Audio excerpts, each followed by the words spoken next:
Welcome back to Frederick Advice Givers, episode 145. Sitting here with Dave DeLeon with DeLeon Painting here in the heart of Frederick. We're actually just a couple doors up from Roland Thompson, who we recently had on Advice Givers. So local here to Frederick. Dave's been had his own business for 11 years. 11 years. 11 years. Mm-hmm. He actually helped bail one of my partners out recently. Had a painter in there and messed up all the paint, messed up drywall. So Dawn called Dave. Yeah. He came in, took care of her, knocked her out in a couple of days, and one day.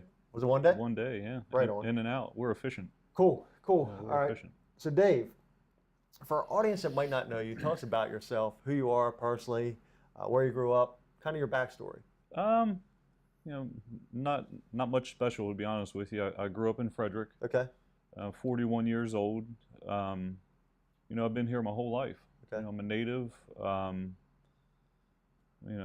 don't know what else. I'm just a regular old guy from Frederick. I don't know what else to say. I don't have a whole lot of family around here. You got kids? I have a son. Yeah, I have a son. How old is he? He's 23. Okay. Great kid. He actually works at one of the local paint stores that we do a lot of business with. He doesn't want to paint. You don't want to paint? He tried his hand at painting, and he doesn't want to work with his dad, and I don't blame him. I grew up working with my dad, and it wasn't easy. What'd your dad do? He's a painter. He actually works with us. Oh, okay. Yeah. He's out in the field right now. Okay. So, yeah, I have a son. He's 23. His name's Jacob. He lives with his girlfriend. I'm not married. I'm single. So did your dad have a painting business before? No. Or, okay, No. he was a painter with somebody else. Yes. Okay. We started the company together. Awesome. Yeah.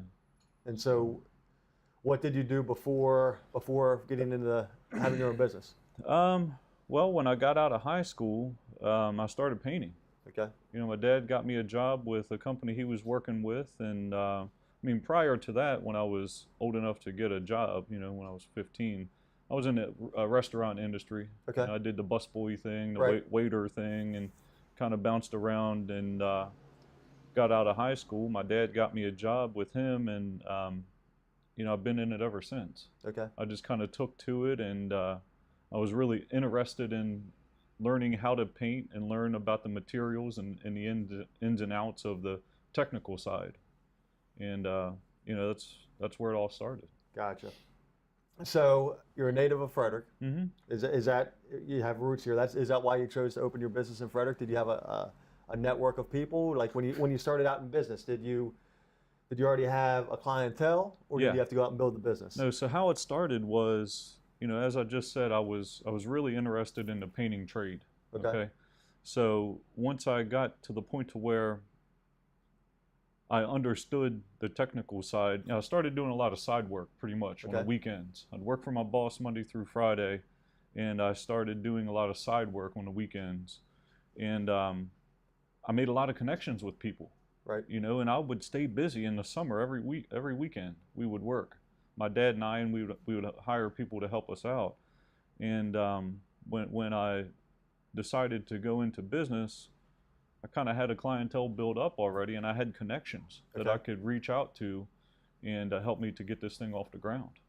It's as simple as that. So did you start off in your garage? How long you been at this facility? Like where's your office been? Where's your facility been? Warehouse been? We've been here for the past couple years. Okay. Prior to that, I ran it out of the house. Gotcha. I had a home office, and I did what I could out of the house. Okay. So, and it finally got to the point to where I was tired of having my staff coming by the house to pick up equipment, coming by to get their checks. There was no separation between work and home. I felt like I was at home and at work. It was just, there was no separation. Right. And it kind of got old.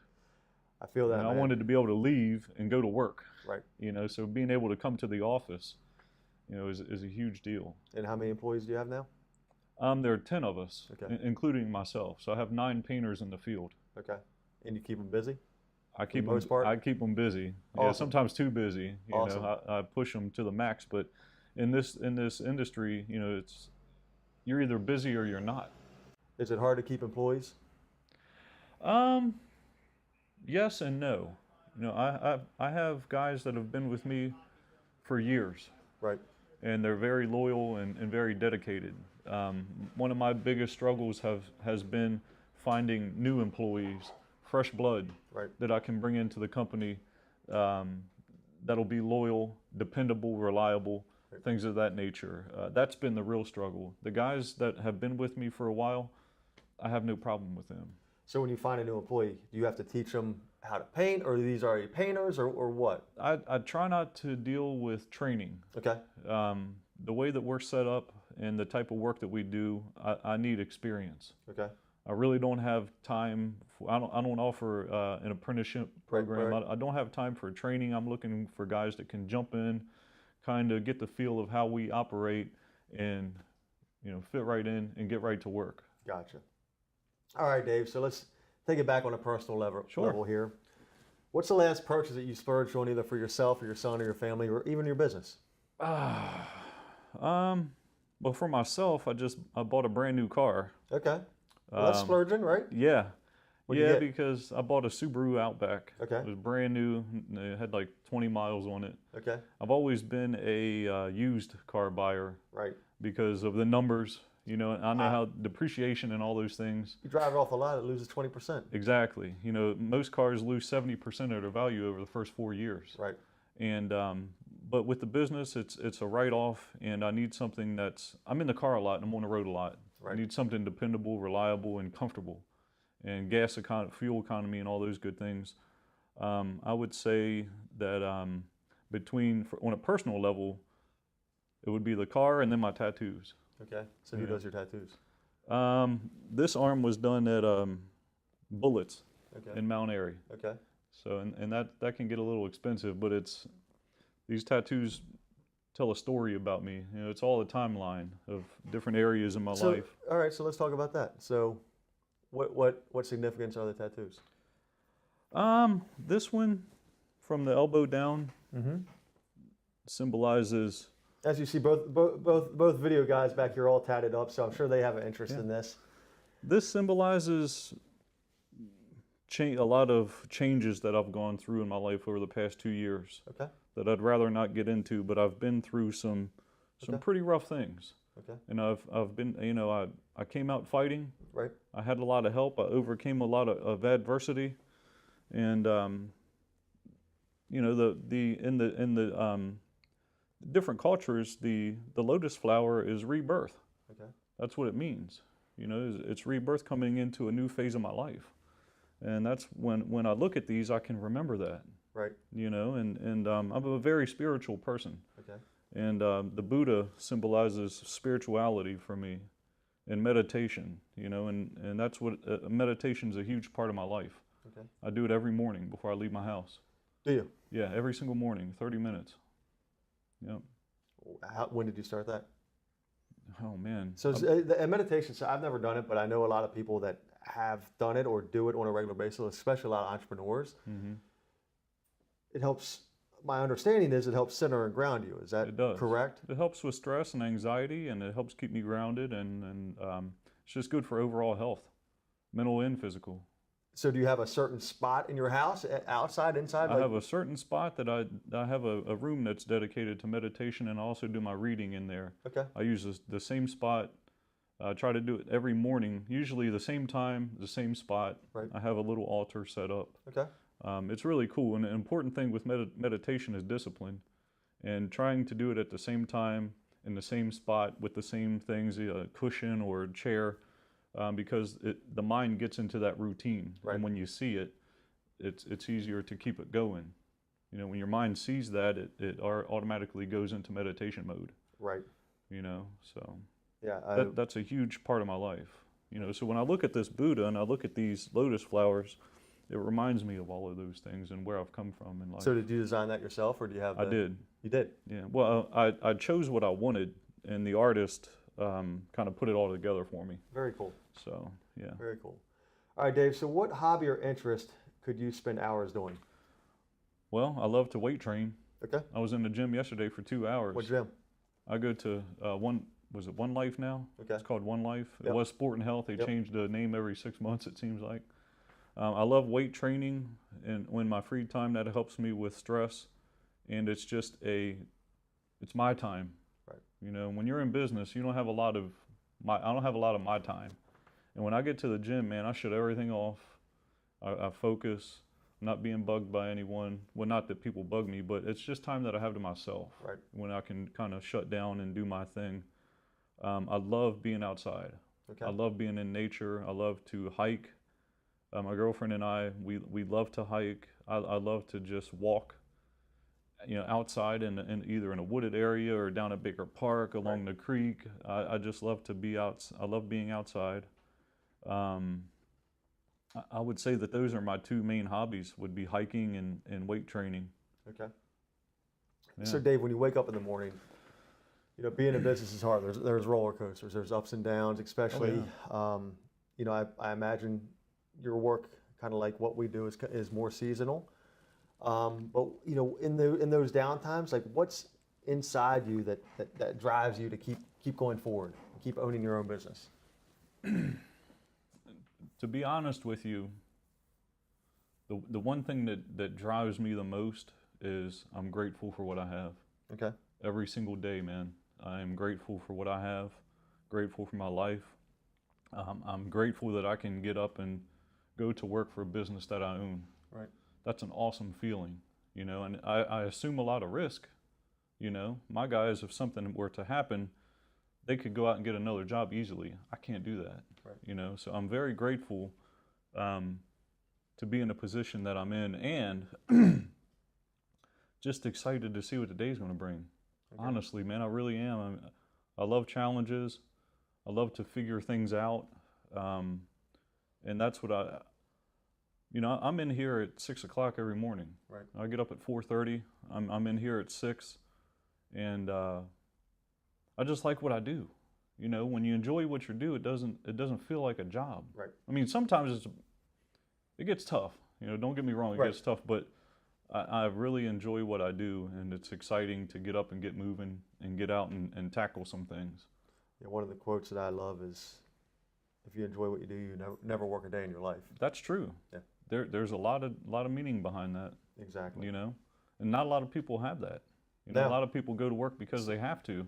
Sit behind a desk all day, 9 to 5. They can't wait for that 5 o'clock. Yeah, look forward to Friday. You know, can't wait for the weekend to come, and you know, just hating life. And I'm glad I'm not in that position. Exactly. You know, but my job never stops. I'm thinking about it. I'm thinking about it, and that's where that meditation comes in to help slow my mind down, because my wheels are always turning. Right. You know, but that's just the way it is. So, what advice would you give somebody just starting out in business that you've learned over your 11 years of owning your own business, Dave? I would say the most important thing when I first started out, if I could give some advice to a young guy trying to do something, or a young gal, number one in the beginning is to stay away from negative people, because they will bring you down, man. I had people tell me that I'm never going to make it. You don't know anything about going into business. What are you? Right. You know, what are you thinking? Right. And people get jealous, and people hate on you, and just stay away from negative people, because they will bring you down. That would be the first thing, a piece of advice that I would give. And second would be, no matter what happens, never, ever, ever give up. Right. Because the day that you give up is the day that you're done. Well, that goes back to the, you know, you said you're always working. That hard work can overcome a lot of stuff. Mm-hmm. You know, might not be the best painter or the best podcast guy, but you know, we're 145 episodes deep now, and as long as you're consistent and you're hardworking, so hard work can overcome a lot, right? Oh yeah. I can. My old accountant that I used to have, Scott Beck, he passed away about a year ago, and that broke my heart, because I learned a lot from that guy, and he was the first accountant that I ever felt truly cared about my business. Right. And I remember we were talking one day about hiring business coaches and this and that, and he said, "You know what, Dave? You honestly, if you get out there and you hustle and you work hard and you just pound the pavement, you're going to make it happen, man. You know, you don't have to have all these elaborate business plans and all this big, hiring coaches and paying all this money. it's all speculation anyway. Right. You know, you get out there every day, man, and do the best that you can. You don't even have to know exactly what you're doing, be very knowledgeable in what you're doing. But as long as you're out there, you have some sort of idea of where you want to go, how you want to get there, and what you need to do. You pound the pavement, you'll make it. Right. You know, one way or another. But if you give up, you're done. It's as simple as that. Yeah. You know, I mean, being in business isn't rocket science, man. It's not right. What you said, this goes back to meditation. You said you have the same routine almost every day. Mm-hmm. It's being disciplined. Yeah. So you have to be disciplined. Not only do you have to be able to work hard. Yeah. If you can have those two things, if you have a discipline and you work hard, odds are you're going to make it. Because I know there's a lot of people that go out there and they try to start a business. They think they're going to make $1 million. Yeah. But they don't have the discipline and they don't have the work ethic. Yeah, right? Exactly. You got to concentrate. You got to concentrate on one thing. Right. You know, you concentrate on 20 different things, you're going to dilute your efforts. Yep.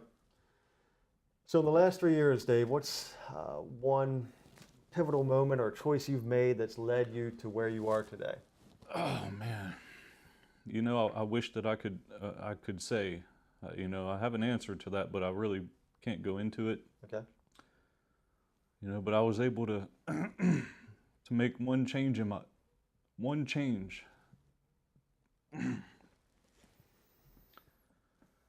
change that changed my entire life. It's unbelievable, man.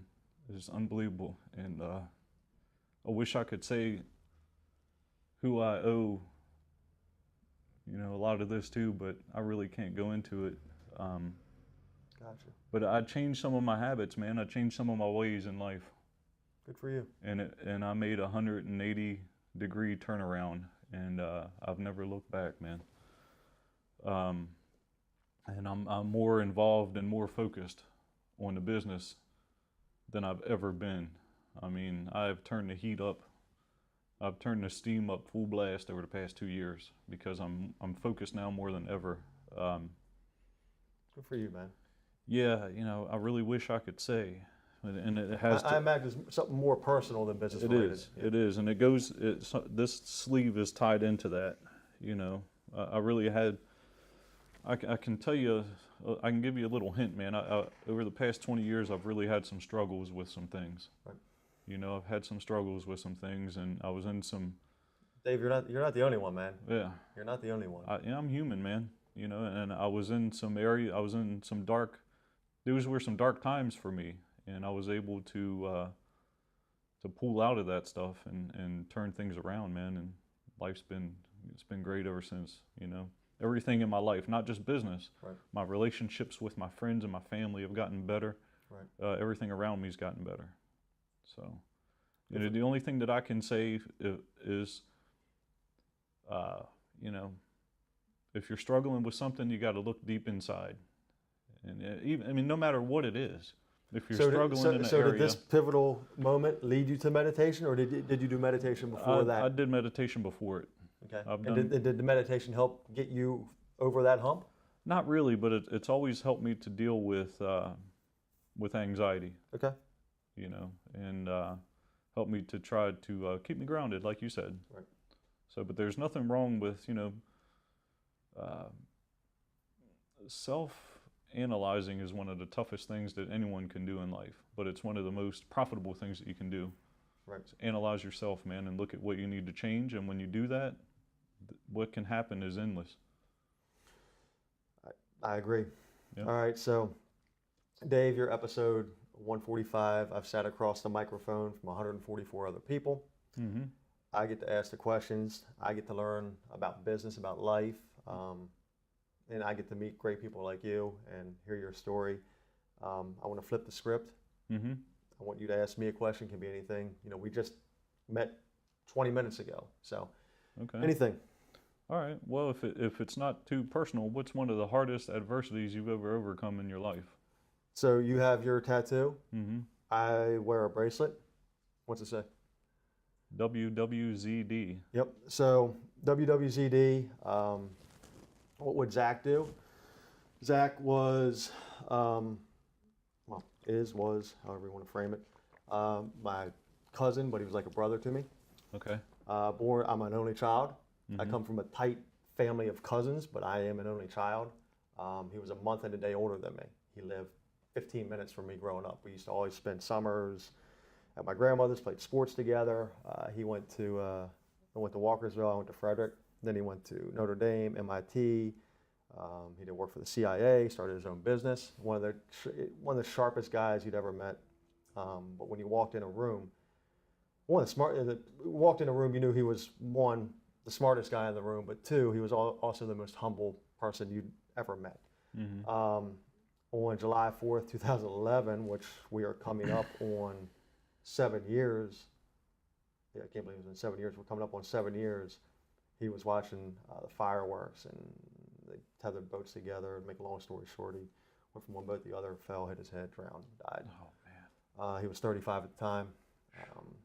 Sorry to hear that, man. Yeah, so that's, personally, that's probably the closest loss that I've had that's affected me. Business is business. Yeah. You can overcome business stuff. It's stuff like it's the personal aspect that. Yeah, it must have hit you hard, man, like a ton of bricks. It did, and to elaborate on that farther, his brother, he passed away 2 years ago from tongue and jaw cancer. Really? So my poor aunt and uncle lost 2 of their 3 kids within a 5-year period at the ages of 35 and 40. Wow. Yeah, so A lot to go through. yeah. So that's in.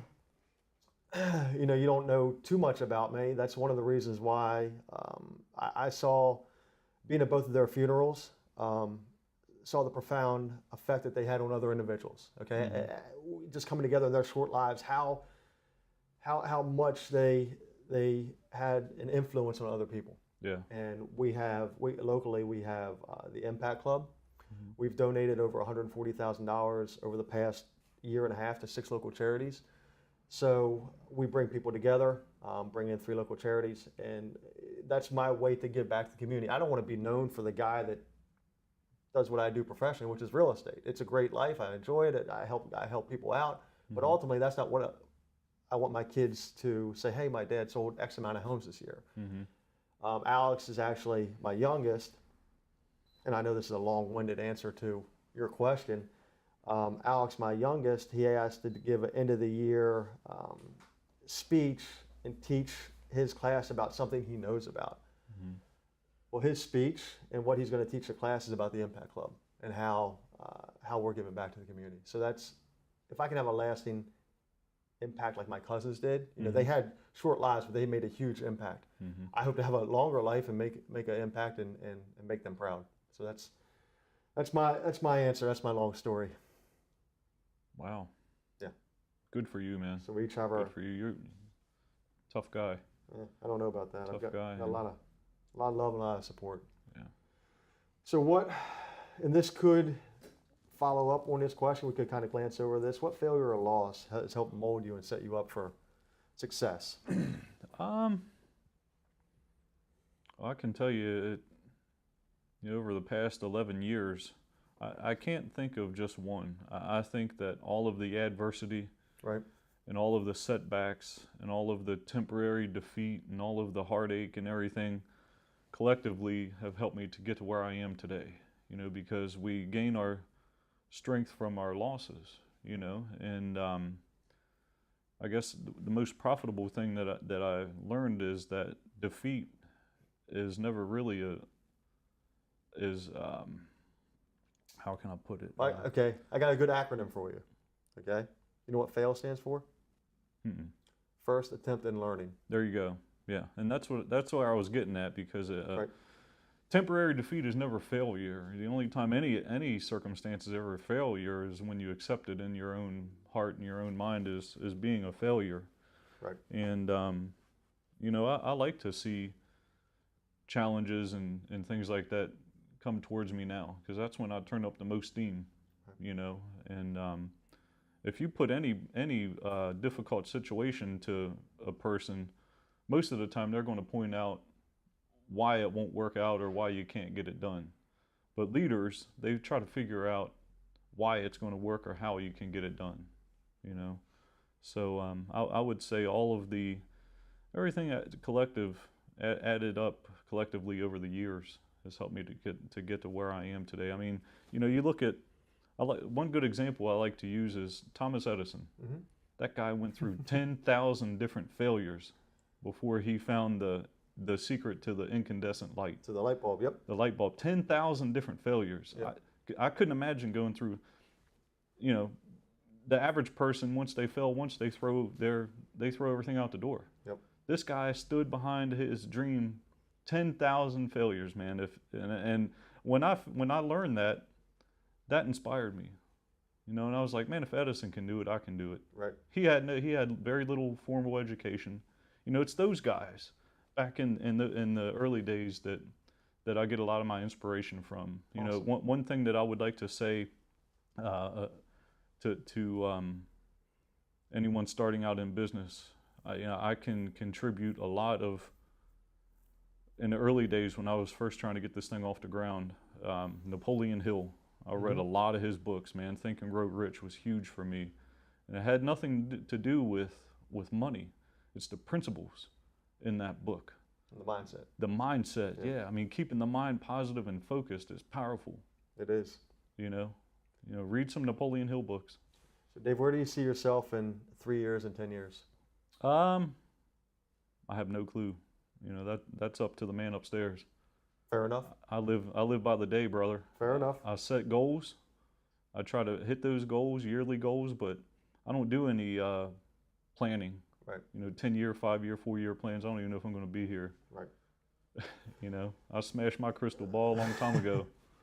So how would our listeners, viewers get a hold of you if they wanted to your painting services or sit and talk with you even? Well, we have a website. Okay. And what is that? www.deleonpainting.com. Okay. Deleon Painting is all one word. Okay. DELEON painting.com.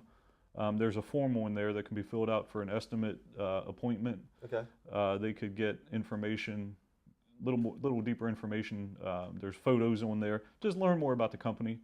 And email or phone number? Yes, I can also be reached at 240-285-3355. That's the main number for the business. And my email is dave@deleonpainting.com. We do a lot of work in Frederick County, primarily residential. Right. Get into a little bit of commercial painting.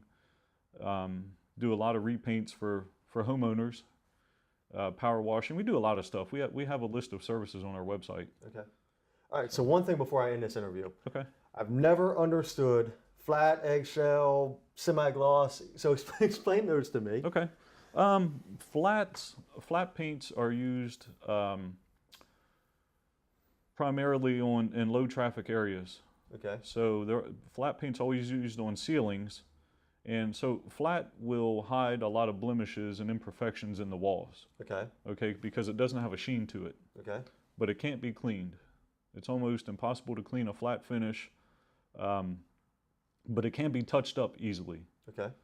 With an eggshell finish will highlight some of the imperfections on a surface because it has a slight sheen to it. Okay. It is washable, but it's difficult to touch up. You'll see what's called flashing if you try to touch up an eggshell wall, which you'll see every spot that you touch up will be shinier than the wall, than the previous coating. So where would you typically do an eggshell? Eggshell, high traffic areas, Okay. kitchens. It's more durable to moisture also. Okay. So we use eggshell in mostly kitchens, bathrooms, hallways, any place that has a lot of high traffic that you want to try to keep clean. Okay. Semigloss is normally used on trim work, doors, cabinets, rails, Okay. baseboards, door casings, things of that nature. Shutters. So that has more of a shinier. It has a higher sheen level than Okay. a eggshell finish, Okay. and it's more durable because it has a higher sheen level to it. Cool. So it's pretty simple. Awesome. I can send you a little pamphlet when you leave here. I'll send a sheen level pamphlet with you I'd love it because I've never understood. Okay, yeah, I got some over what goes where. in the shop area. I'm sorry. I'm Oh, okay. not sure what goes where. Well, hey, I've never understood that. Dave, I appreciate you joining us today. Not a problem, my friend. Thank Listeners, you. viewers, episode 145 of Frederick Advice Givers with Dave DeLeon, DeLeon Painting, and we are out.